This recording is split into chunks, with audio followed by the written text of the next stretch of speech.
میرے پاکستانیوں، آج میں ایک آپ کے سامنے یہ ہنگامی جو میڈیا ٹاک کرنے لگا ہوں، یہ ایک ایسی خوفناک اور دردناک اور تکلیف دہ چیز ہے کہ میں سمجھا یہ انتظار نہیں کر سکتی کل کے لیے۔ میرے ساتھ جاوید علی بیٹھے ہوئے ہیں، ایک طرف عثمان ڈار جو ہمارے سیال کوٹ کے پریزیڈنٹ ہیں۔ میں ذرا اب آپ کو صرف بتانا چاہتا ہوں کہ یہاں ہو کیا رہا ہے اس ملک میں۔ میں اپنی قوم کو آگاہ کرنا چاہتا ہوں کہ پاکستان کو کس طرح ایک بنانا ریپبلک بنا دیا گیا ہے۔ نہ یہاں کوئی قانون کی فکر ہے طاقتور کو، نہ ان کو فکر ہے اپنے آئین کی۔ ہمارا جو آئین ہے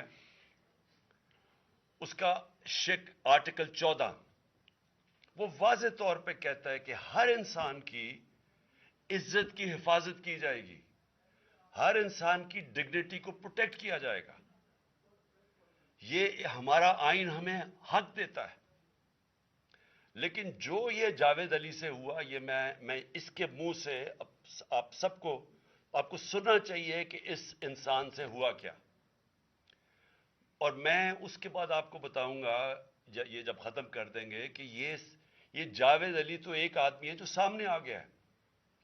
یہاں اتنے لوگوں کو انہوں نے، جب سے ہماری گورنمنٹ گئی ہے، اس طرح کے بیان دلوانے کی کوشش کی کہ یا ہمارے MPs MNAs جو تکڑے وزیر ہیں ان کے خلاف دو، یا ان کے اوپر ویڈیو فلم بنا دو، یا بلیک میل کرنے کے لیے ان کی کوئی آڈیو ٹیپس کر دو، یا ان کے اوپر کوئی کرپشن کے کیسز بنا دو بلیک میل کرنے کے لیے۔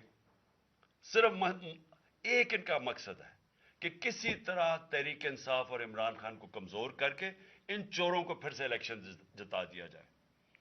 اب میں جاوید علی کی انٹروڈکشن کروا دوں۔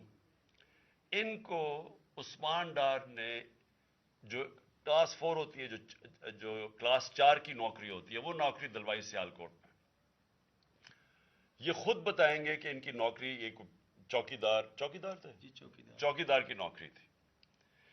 ان کو اٹھایا گیا، پولیس نے اٹھایا، اور اس کے بعد نامعلوم افراد نے اٹھایا، اور اب ان سے پوچھے، ان کی زبانی پوچھے کہ ان سے کیا گیا۔ پھر میں واپس آتا ہوں آپ کے پاس۔ بولو جاوید۔ السلام علیکم جی، میرا نام جاوید علی ہے۔ میں چوکیدار کی نوکری کرتا ہوں ایجوکیشن ڈپارٹمنٹ میں۔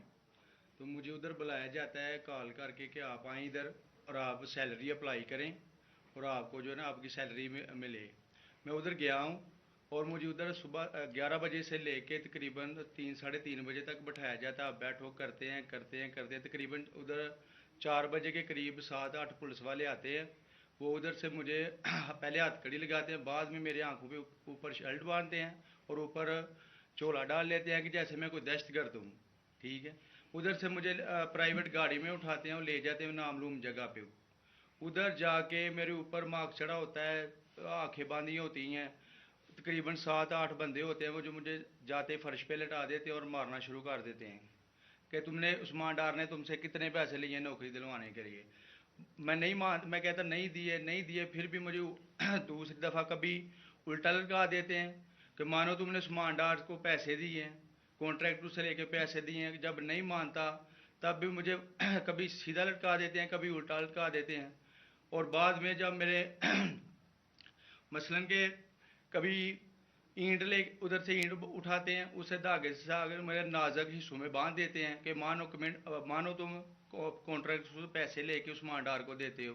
کپڑے اتارتے ہیں، بتاؤ بعد ذرا۔ میں مجھے ننگا کرتے ہیں، کپڑے اتارتے ہیں، کپڑے اتار کے ادھر فرش پہ بٹھا دیتے ہیں کہ مانو تم نے عثمان ڈار کو پیسے دیے ہیں۔ جب نہیں مانتا تو پھر ادھر سے کہتے ہیں کہ ایک ڈالا بھیجو، اس کی بیوی کو اٹھاؤ، اس کے بچے کو اٹھاؤ اور ادھر اس کو لا کر اس کو برہنہ کرو، اس کی ویڈیو بناؤ، فیس بک پہ ڈالو اور بلیک میل کرو۔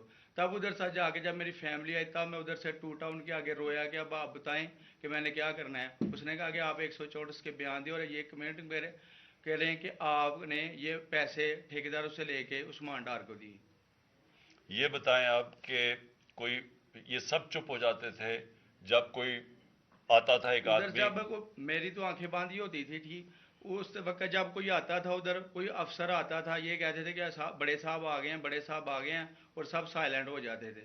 جب وہ آتا تھا سب سائلنٹ تھا، اب ٹھیک ہے لگے رہو، کرتے جاؤ، لگے رہو، یہ بات. میں اب آپ کے سامنے یہ جو جاوید علی نے بات رکھی، یہ ہر طرح ہم کنفرم کر سکتے ہیں. قرآن کے اوپر ہاتھ رکھنے کے لیے میرے سامنے تیار تھے.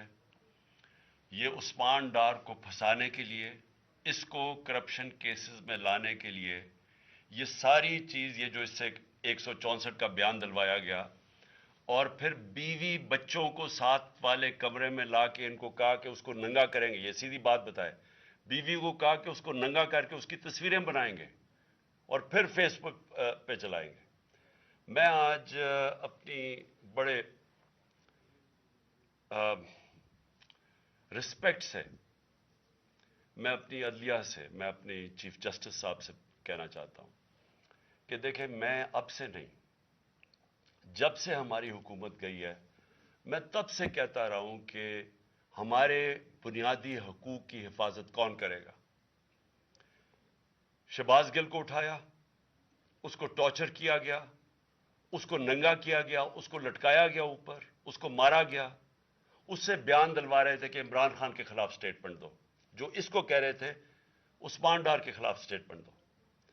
اس کو میں تب بھی، میں نے صرف ایک میرے منہ سے نکل گئی اور اس سے میں نکل گئی کہ ہم جس جج نے ان کو ریمانڈ دلوایا تھا واپس،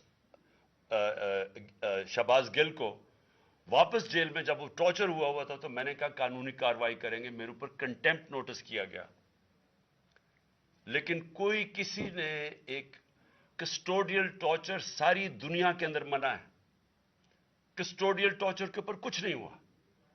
پھر اعظم سواتی کو اٹھایا گیا اور ساری قوم کے سامنے جو اعظم سواتی نے اپنے زبان سے بتایا کہ اسے کیا گیا، ایک ٹویٹ کے اوپر، اس کا صرف ایک ٹویٹ کر دی تھی اس نے کہ NRO2 باجوہ نے دیا، جو سب قوم جانتی ہے. اس کے اوپر جو اس سے کیا گیا، پھر ویڈیو بھیجی گئی اس کی بیوی اور اس کی بیٹی کو. ایسی چیزیں اس ملک کی تاریخ میں کبھی نہیں ہوئی، یا میں تو نہیں کبھی سنی تھی ایسی چیزیں. شاید دہشت گردوں سے ہوتی ہوں، شاید کوئی باہر کے جاسوسوں سے ہوتی ہو، غداروں سے، لیکن اپنے شہریوں کو اس طرح کرنا اس ملک کی تاریخ میں کبھی نہیں ہوا.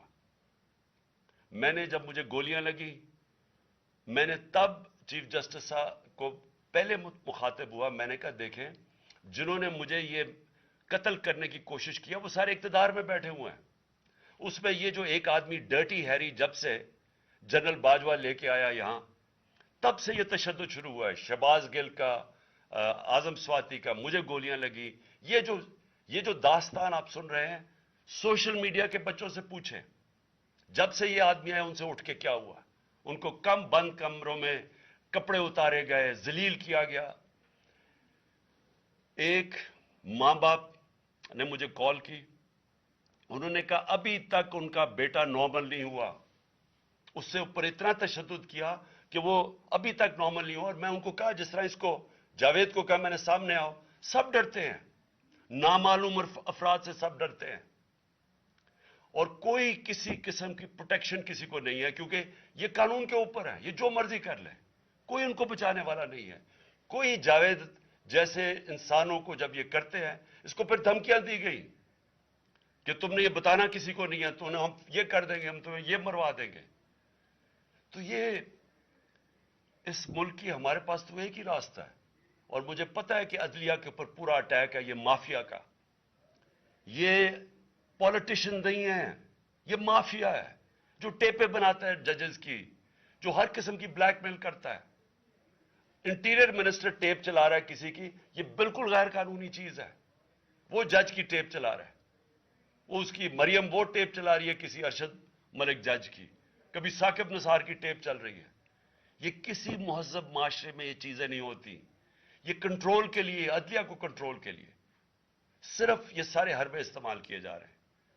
میں آج اس پلیٹ فارم سے اپنے چیف جسٹس اور اپنی ہائر جوڈیشری کو، امید تو صرف آپ سے رہ گئی ہے. اس وقت جو جس طرح کا ظلم کیا جا رہا ہے، یہ نامعلوم افراد جو کر رہے ہیں اس ملک کے ساتھ، اور خاص طور پہ جو ڈرٹی ہیری ہے، میری ساری انہوں نے یہ کیسے ہو سکتا ہے کہ میری جو ساری جے آئی ٹی کی رپورٹ تھی جو انہوں نے فورینسک ایویڈنس جمع کی ہوئی تھی وہ ساری ختم کر دی ہے. ان 4 آفیسرز کو پھر اوپر بٹھا دیا جن کے اوپر پروسیکیوٹر جنرل نے کہا تھا کہ انہوں نے میری جے آئی ٹی کی ایویڈنس سیبوٹاج کرنے کی کوشش کی. اس نے ٹیررزم کورٹ کو بتایا ہے, ان کو واپس لا کے اوپر بٹھا دیا ہے. یعنی اس سے انصاف ملے گا؟ ساری ایویڈنس ختم کر دی ہے. تو ہمیں کدھر جائیں گے ہم؟ میری ریکویسٹ ہے چیف جسٹس صاحب, یہ جاوید علی کی اس کے اوپر موٹو ایکشن لیں, پتہ چلائیں کہ یہ کون لوگ ہیں. اور اوپر سے اس نے نامعلوم افراد نے اس نے سنا کہتے ہوئے کہ پولیس کے اوپر سارا الزام لگانا, پولیس کو پنچنگ بیگ بنانا اور کچھ نہ کہنا, نہیں تو ہم تمہیں یہ کر دیں گے, مار دیں گے. دیکھیں جی, وقت آ گیا ہے. میں اپنی جوڈیشری سے یہ کہنا چاہتا ہوں کہ یہ جو بھی آپ کا سب سے بڑی جوڈیشری کی سب سے بڑی ذمہ داری ہمارے بنیادی حقوق کی حفاظت کرنا ہے. یہاں جس طرح یہ رجیم چینج کے بعد جس طرح بنیادی حقوق ختم کیے گئے ہیں, لوگوں کو لاوارث چھوڑ دیا ہے, سمجھ نہیں ہے لوگ جائیں کدھر انصاف کے لیے. ہم نے ایک پرامن احتجاج جیل بھرو تحریک شروع کی. جو لوگوں کو اٹھا کے لے کے جا رہے ہیں, ان کو کپڑے نہیں دے رہے ہیں, ان کو دور دور لے گئے ہیں, کسی کو اٹک ڈرانے دھمکانے سے خوف پھیلا رہے ہیں. ایک طرف ایک پرامن احتجاج تاکہ ملک میں نقصان نہ پہنچے. اب ہماری قوم آگے مشکل میں ہے, مہنگائی میں ڈوب گئی. کبھی پاکستان کی تاریخ میں 41% مہنگائی انفلیشن نہیں ہوئی. چھوڑ کے گئے تھے 12% تھی, آج 41% ہے. ہم اس کے احتجاج کریں کہ چور اوپر بٹھا دیے, این آر او مل گیا ہے, پکڑ کے یہ حالات ہوتا ہے. سب کو ڈرانا دھمکانا, جرنلسٹ کو, صحافیوں کو, ٹی وی چینلز کو. تو میں صرف چیف جسٹس صاحب اور آپ اپنے سپریم کورٹ سے آج خاص درخواست کرتا ہوں کہ یہ جاوید علی کی کہانی سنیں, پوچھیں کون ذمہ دار ہے. کہیں تو لائن ڈرا کریں کہ اب ان کو خوف تو ہو کہ کوئی کھڑا ہے ان کے لیے, عوام کے لیے, عوام کے ساتھ کھڑا ہے. کوئی تو ایکشن لیں تاکہ عوام کو کوئی حوصلہ ہو کہ ہماری عدلیہ ہمیں بچائے گی. کون بچائے گا جاوید؟ سوچیں کہ بیوی بچوں کو ساتھ والے کمرے میں جا کے کہتے ہیں اس کو ننگا کر کے ہم اس کی تصویریں بنائیں گے. یہ کون سے معاشرے میں ہوتا ہے؟ یہ کون, یہ کوئی غدار ہے؟ کوئی ایک چوکی دار کی کلاس 4 کی نوکری کر رہا ہے, اس سے اٹھا کے یہ کیا کہ جی اس کے خلاف ایویڈنس دے کہ وہ دیکھیں جی کتنا آپ نے اس کے لیے کتنی, پتہ نہیں کدھر سے اس نے کلاس 4 کے چوکی دار نے پتہ نہیں کیسے پیسے بنا کے دینے تھے اس کو, لیکن کوئی ایویڈنس مل جائے تاکہ کسی طرح تحریک انصاف کا جو سیال کوٹ کا ہمارا ڈسٹرکٹ کا پریزیڈنٹ ہے اس کو کسی طرح گندا کیا جائے اور اس کو کسی طرح نااہل کیا جائے, کسی طرح اینٹی کرپشن میں آ جائے. اور یہ ہے پنجاب کی جو انہوں نے کیئر ٹیکر گورنمنٹ, یہ جو ایک بددیانت دار ایک میں اس کا نام مجھے سمجھ نہیں آتا کہ ایسا گھٹیا چیف الیکشن کمیشن اس ملک کی تاریخ میں نہیں آیا کہ شرم نہیں آئی کہ نیوٹرل کیئر ٹیکر یہ حرکتیں کرتا ہے. یہ نیوٹرل کیئر ٹیکر کے نیچے ہو رہا ہے.